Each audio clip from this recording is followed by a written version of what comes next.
I'm asking the bigger question of who am I? Who am I really? My answer is I am God's child. I am that which is born of all that is. I am, as Pierre de Chardin said, a spiritual being having a human experience, come trailing the breath of the ancestors yet, but trailing the breath of the angels, and understanding that because I am connected to the source of all that is possible for me. And what do I want? I don't want to just be successful in the world. I don't want to just make a mark or have a legacy.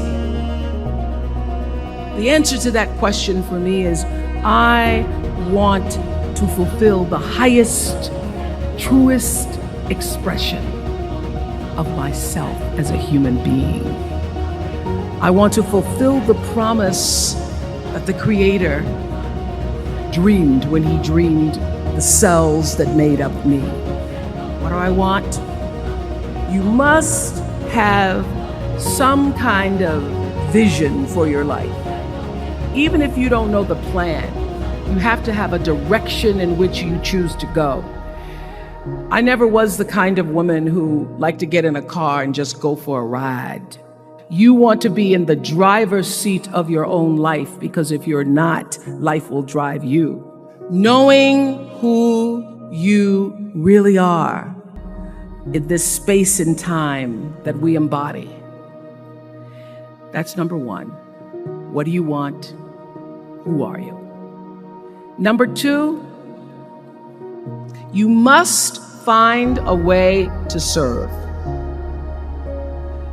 Martin Luther King said that not everybody can be famous, but everybody can be great, because greatness is determined by service.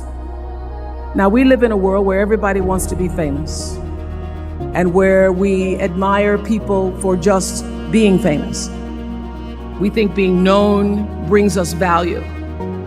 The truth is, all of that will fade in time. Service and the significance that you bring to your service is that which is lasting. So to be able to, whatever your occupation or job or talent or gift is, our honorees today getting doctorate degrees, to apparently opposite fields, HIV and AIDS and the spoken word. But what they have in common is service, using the spoken word in service to community in the world, using your knowledge and information about HIV and AIDS and medicine in service to the world. And if you look at all the most successful people in the world, whether they know it or not, they have that paradigm of service. Service through medicine, service through art. Using whatever it is you produce, your product, as a way of giving back to the world. When you shift the paradigm of whatever it is you choose to do to service, and you bring significance to that, success will, I promise you, follow you. Be excellent. Let excellence be your brand. Everybody talks about building a brand. I never even knew what that was. When people say, you're a brand, I would say, no, I'm just Oprah. What I recognize now is that my choice to, in every way, in every example, in every experience, to do the right thing and the excellent thing is what has created the brand.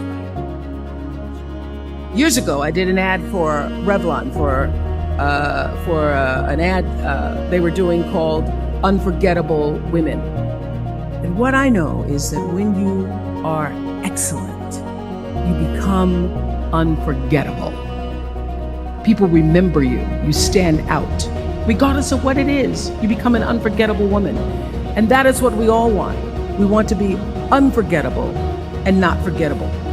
So doing the right thing, even when nobody knows you're doing the right thing, will always bring the right thing to you. I promise you that. Why? Because the third law of motion is always at work. For every action, there's an equal and opposite reaction. That is so true in all of our lives. Everything you even try to do to me, already done to you. So you don't have to worry about revenge or getting back at somebody, making sure they pay. You just have to do the right thing, and the right thing will follow you even when people don't support it. I remember many times on my show. There are many shows y'all never saw. And the reason you didn't see them is because I got the last vote. The most important thing I have come to know in doing the right thing and making the right choices is understanding what we talked about yesterday. All of you leaving here have the potential for enormous success. There's a price that comes with that. People don't always like you, and they're not always happy for you. And if you surround yourself with people who are not accustomed to your success, they become fearful, they become scared, because you are reflecting back something to them that they don't recognize. People who want the best for you want you to be your best. So my greatest advice to you is to surround yourself with people who are going to fill your cup until your cup runneth over. I'm so full, my cup runneth over. And to know that once your cup runneth over, you cannot spend your life with your gallon-size offerings, offering them to pint-sized people.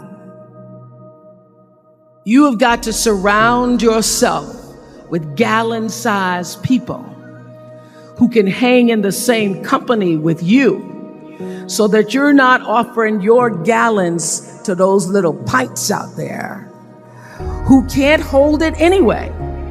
The biggest choices begin and end with you, your internal big questions. Who do I want to be in the world?